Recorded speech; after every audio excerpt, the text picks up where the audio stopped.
Alright guys, today I'm going to be reviewing the granddaddy of all Western New York scream parks. That's right, Frightworld. This is the best scream park I have ever been to. That being said, I've only been to like 10 or so, but that being said, it's still definitely the best. I'm going to go over the full 2022 experience so you can know what you can expect when you go to Frightworld this year, and how good is it really? Is it a 10 out of 10? Well, I'm gonna say yes for now because it's the best screen park I've been to. But again, as I go to more, hopefully like Reaper's Revenge, all that good stuff later down the line, like it'll drop in my rankings. So take my ranking with a pinch of salt. So without further ado, let's get into the actual review. So once you get past security and all that stuff, which, by the way, it opened like 5 minutes late. I mean, whatever. It opened 5 minutes late. No one really cares. But once you get past security and that stuff, you're going to have to sign a waiver. I was like, are they going to touch us or stuff? Like, at some other places where you have to sign waivers? Like, I was kind of concerned that that was what it's going to be like. But no, it's not. It's like, I didn't even read any of it, so I can't tell you what it's about. But yeah, you have to sign that for some reason. I'm assuming like a liability if you like touch the scare actors or something like that, running the place. I don't know, something like that probably. But like the entrance looks a lot better than it did in 2019 when I last went. It's like a carnival ticket booth style thing with like black light and all that good stuff. So it looks really nice now. So I'm going to talk about the lobby last, because I definitely have some thoughts on it. But let's start with the houses. So we're not going to go in the order that I went in, because that'd be kind of boring and kind of stupid because we went in a really stupid order. So we're going to go right to left, starting with Grindhouse. This is the second best house here, and I will be telling you where I rank all the houses here. And this is second in my opinion.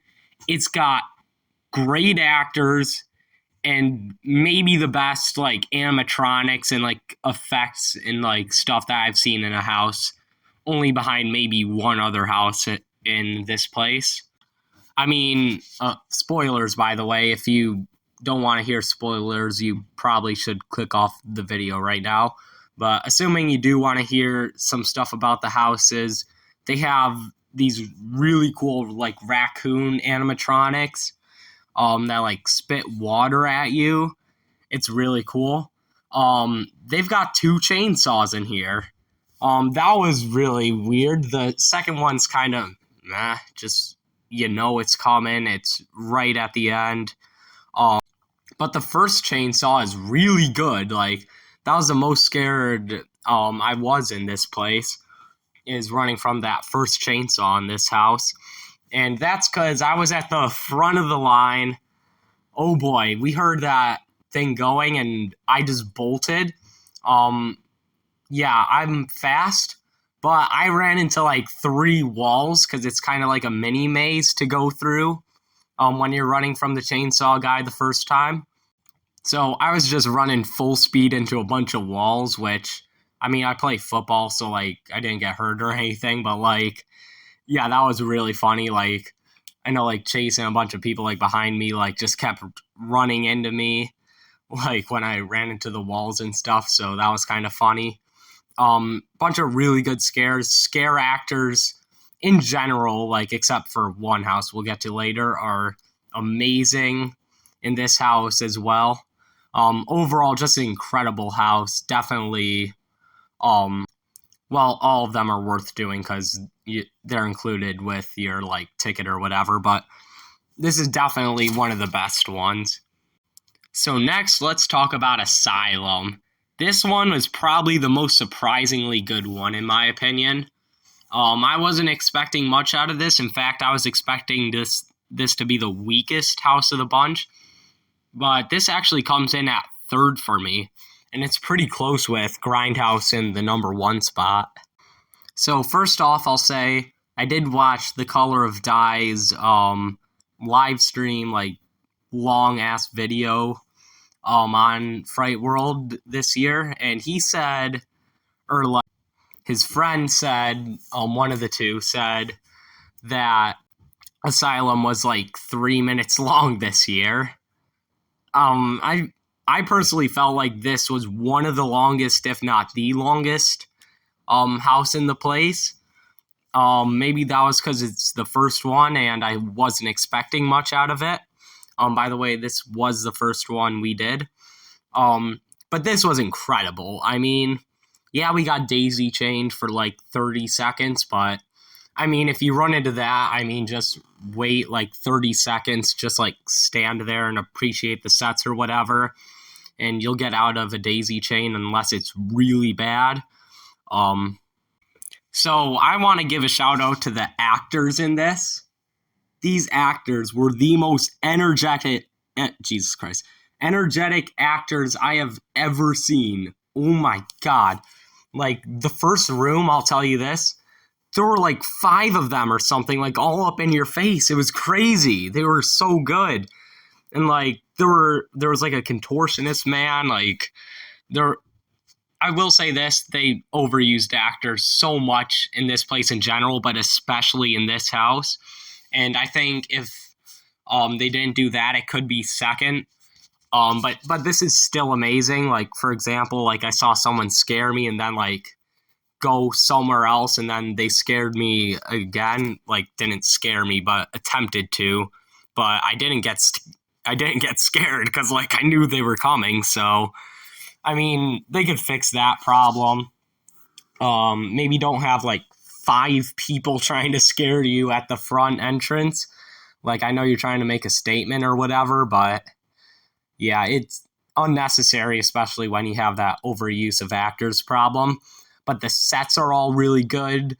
Again, I thought it was long personally, and of course, the actors were top notch. So, really liked the Asylum. But now let's go on to something that sure as hell wasn't top notch, and that is Insanity, which should be called pure stupidity, because I literally think like 75% of the houses at Six Flags Darien Lake are better than this. Like, only beats Jungle Apocalypse at Darien Lake. Like, that's sad. You're getting beat by 75% of one of Six Flags' lowest parks in the haunted house department. Like, really? Yeah, this one didn't fit in with the rest of Fright World at all. This does seem like a Six Flags move. Not gonna lie, this seems like something they would do, just a maze of pure stupidity again. Like 2 or 3 actors in the whole thing that weren't really doing anything. And like, it's so stupid just walking through mazes, and Chase had been here before, literally the week before we went, so he knew his way around the maze, so we just followed him and got out in like 10 minutes. It would have been 5 minutes if it weren't for the absolutely ridiculous daisy chain we were in with people that didn't know how to get around the maze. And like, that's another problem. Like, you're running into people all the time. Like, it's so annoying. Like, the actors literally had to like get out of character almost and like tell the people in front of us like where to go, because they were so confused. And I'm not blaming the people in front of us at all. This is a super stupid idea by Fright World. Like, oh my God, it's so dumb. It's one of the worst houses I've been in. It's not good. If there's one you have to skip because of like a time crunch or whatever, definitely skip this one. And I'm sorry if I offended anyone who worked in that house. I mean, if you're a scare actor in that house, like, you don't have much to work with. Like, I feel bad for you. Like, honestly, if you work in that house, like, if you like working in that, then that's totally fine. Like, you do you, but like me personally, like, I don't know, like, that house just ain't it. But now let's move from the worst house in the place by far to the number one house in the place, that being Carnival Boneyard, new for 2022, replacing Erie Palooza, which out of the two houses I did, because we were on a time crunch in 2019, out of the two I did in 2019, this was the better of the two. Erie Palooza, I mean, not Boneyard, because it's new. But Boneyard definitely beat Erie Palooza. Yeah, Boneyard's so good. There are so many things I want to talk about with this one. Like, the opening, few minutes are really good. Solid scares, nothing that got me, but definitely got one of my friends in my group. Great sets, that's the thing, except for Insanity, all the sets here are amazing, especially in Boneyard. But then they kick things up a notch with the teddy bear room. Oh my god, this might have been my favorite room in the entire place. This might be my favorite room in any house, period, the teddy bear room. Because there's just all these, innocent looking giant teddy bears from, Six Flags Climb the Ladder game or whatever. Looking so innocent, and something's gonna go down. There's gonna be an insane scare, behind one of the teddy bears. So I expected actually one of the teddy bears to be real, but to my surprise, someone jumped out behind the teddy bear. So I was expecting the teddy bear itself to move, but something came out from behind it. And I didn't really get a good glimpse of what it was, but my friends were telling me it was like a bird person thing. I don't know, I was at the front of the line, so I couldn't really tell. But the initial jump scare got me and everyone else. And he just followed us into the airbag tunnel. I know a lot of people don't like these, but I actually kind of like these. And being chased into one like this, after that initial jump scare, in the teddy bear room, that was really good. That might be the best scare of the whole place if it wasn't the guy chasing you into the ton of walls in Grindhouse. But yeah, after the teddy bear room and the airbag tunnel, you're gonna walk meander into this curved alleyway thing, supposed to look like a street, and then you hear revving. The chainsaw guy comes after you, and what's weird about this is you run straight and then you have to make a U-turn to the right while you're running from the chainsaw guy, and he follows you all the way around. It's great. So then after that, he also chases you into a really cool kind of special effect walkthrough thing. I don't know what to call this in the airbag, but he chases you into a mirror maze, and it's a pretty solid mirror maze. I mean, it's not a huge mirror maze, but it's solid. Would it be cool if there was an actor in there? Definitely. They definitely should do that. Put an actor in there. I think what would be funny is if they made it look like you were a scare actor, you looked in the mirror and you saw yourself kind of as a scare actor, a skeleton or something, a scary one. That'd be kind of cool if they managed to make that work. But still, chasing you into there is crazy. And it's not the entirety of Insanity where it's so confusing. It's short enough where, and there's not enough pathways to really confuse you too much. So thankfully we didn't get daisy chained there. But after that, there might be another room, and then you have this other thing that I saw in one of the Hershey Park haunted houses. I don't know which one it was. Yeah, I don't know, but I think it was at Hershey Park. I saw one of these rooms where you have these lasers that are about up to your waist. And the scare actor actually jumps in and out of the lasers. They'll stick their head up and scare you and get you pretty good. They're the actor there got me pretty good. So I think it was I don't know any of these actors, but they popped up, scared you, popped back down under the lasers. You can't see her, and then pops back up again, gets you really good. Um, yeah, that's definitely a really cool effect. I would like to see more. Gives the actors a great place to hide. Yeah, I really like that. Then there's a bunch of other rooms, like weird funhouse style tunnel at the end, and then um, you're at the end of the house. So yeah, Carnival Boneyard's an amazing house, the best like single house I've been in. Yeah, it's great. Then we're gonna go on to the last house, Night Stalkers.